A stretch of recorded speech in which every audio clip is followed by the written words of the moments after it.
नमस्कार। पीडीडब्ल्यू में आपका स्वागत है। आज हम कांग्रेस की स्थिति का चुनाव के बाद कांग्रेस की स्थिति और उसके बाद दल की जो यात्रा है उसके बारे में हम डिस्कस करेंगे। कांग्रेस इस बार पीछे के दो लोकसभा की तुलना में अच्छा प्रदर्शन किया है। पिछले 2014 के चुनाव में जब इसे केवल 42 सीट मिले थे, 2019 में 52 सीट मिली और इस बार ये खुद 99 सीट पर विजय हुई। अब यदि दो और सीट महाराष्ट्र के सांगली और बिहार के पूर्णिया सीट्स जहां से इंडिपेंडेंट कैंडिडेट जीते हैं उसको जोड़ दिया जाए तो ये आंकड़ा 101 हो गया है। इसका अर्थ है कि इस बार कांग्रेस सेंचुरी बनाने में सफल हुई, लेकिन ये इतना नहीं था जिसके बदौलत वो सत्ता में आ सकती थी। लेकिन इतना तो कांग्रेस कर दिया, कांग्रेस और इंडिया गठबंधन ने कर दिया जो बीजेपी को खुद के बल पर सत्ता में आने से रोक दिया। हम केरला के अलावा यदि हम देखें तो कांग्रेस का परफॉर्मेंस महाराष्ट्र में बहुत अच्छा रहा। केरला में जहां इन्होंने अपना परफॉर्मेंस रिपीट किया है यूडीएफ के तले, महाराष्ट्र में ये संसद में सबसे ज़्यादा सांसद लेकर के सबसे बड़ी पार्टी होकर उभरी है।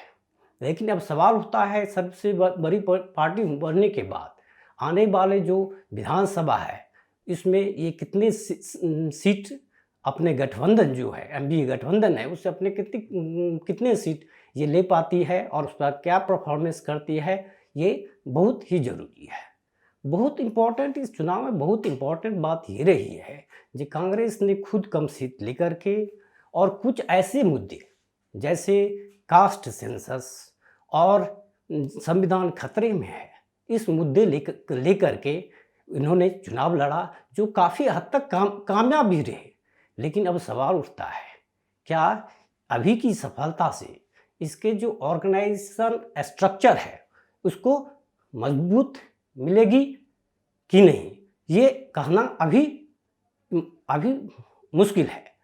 हम बात करते हैं जो इसके लिए आगे की जो इसकी रणनीति है उसमें ये देखना पड़ेगा जो बहुत सारे सीट पर तकरीबन 252 ऐसे सीट हैं जिसमें कांग्रेस और बीजी दोनों टक्कर में थी, आमने सामने टक्कर में थी, और लेकिन इसमें 70% सीट बीजेपी के फेवर में गई। अब इनके लिए ये बहुत ज़रूरी है ये जो दूरी है यदि उसको बीजेपी को यदि टक्कर देनी है तो इनको बांटना पड़ेगा। अब हम कांग्रेस की परफॉर्मेंस महाराष्ट्र उत्तर प्रदेश की ओर ले जाते हैं। रायबरेली और अमेठी सीट से कांग्रेस ने 6 सीट पर इस बार विजय की। पहले बार केवल एक रायबरेली सीट इनके हाथ में थी। इसका अर्थ है जो कांग्रेस और अखिलेश यादव के द्वारा जो इंडिया ब्लॉक का जो गठबंधन था वो काफ़ी कामयाब हुआ। उन्होंने जो मुद्दे उठाए, इन दोनों ने जो मुद्दे उठाए पर्टिकुलरली जो कास्ट सेंसस पर इनका जो जोर था वो आपको दलित वर्ग, खास करके दलित वर्ग और ओबीसी में ये काफ़ी प्रभावशाली रहा और इनको फायदा रहा। लेकिन और इनका फायदा हुआ राजस्थान में भी, जब कि पिछले दोनों चुनाव में इनका नहीं के बराबर अस्तित्व था, इस बार इन्हें अपने बल पर 8 सीटें लेकर आए। लेकिन फिर दूसरी तरफ जब हम मध्य प्रदेश उड़ीसा की बात करते हैं तो इनकी स्थिति दयनीय है। अब देखिए मध्य प्रदेश के 29 सीट में से एक भी सीट ये जीत नहीं पाई, 29 सीट बीजेपी जीत गई। उड़ीसा के 21 सीट में केवल एक सीट जीत पाई। इसका अर्थ है दोनों राज्य को में 40 में से केवल कांग्रेस एक सीट पर ही जीत पाई।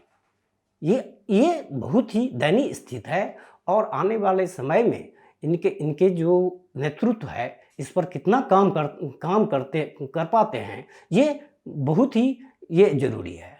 ठीक है, अभी की सफलता से कांग्रेस के नेता इसके कार्यकर्ता उत्साहवर्धक और आत्मविश्वास से भरे हैं, जो स्वाभाविक है, क्योंकि बहुत से ऐसे पंडित इलेक्शन चुनाव से पहले बहुत लोग ये कह रहे थे इस बार कहीं इसकी स्थिति 2014 की तरह न हो, लेकिन ऐसा नहीं हुआ। इसको एक तरह से कह सकते हैं इसमें कांग्रेस का रिवाइवल हुआ।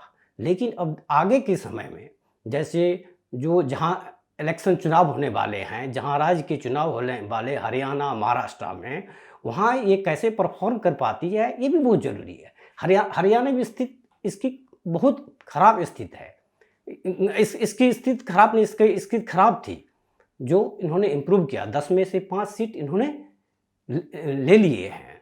अब आगे भी ये देखना है कि इस सफलता से इसके ग्रास रूट जो वर्कर्स है वो इससे कितने बूस्टअप होते हैं और आने वाले जो इलेक्टोरल बैटल होगी इसमें कितना परफॉर्म कर पाते हैं, ये बहुत ही अहम होगा।